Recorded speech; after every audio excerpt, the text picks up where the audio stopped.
మీరు శివాలయానికి వెడితే నందీశ్వరుడు ఉంటాడు. నందీశ్వరుడు యొక్క శృంగములలోంచి శివదర్శనం చెయ్యాలి. అసలు నందీశ్వరుడి దగ్గరికి వెళ్ళి ప్రార్థన చెయ్యకుండా శివలింగం వంక దర్శనం చెయ్యకూడదు. నంది దగ్గరికి వెళ్ళి మొట్టమొదట ప్రార్థన చెయ్యాలి.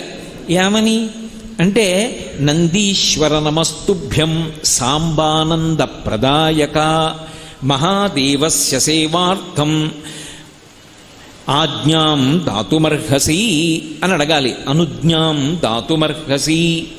నందీశ్వర నమస్తుభ్యం. నమస్తుభ్యం అంటే రెండు చేతులు కైమోడ్చి ఇలా శిరసు ఉంచి నమస్కరించాలి. నమస్కరించి, ఓ నందీశ్వర నీకు నమస్కరిస్తున్నాను. ఎవరు నువ్వు? సాంబానంద ప్రదాయక. సా అంబ ఆనంద ప్రదాయక. అమ్మతో కలిసి ఉన్నటువంటి శివుని యొక్క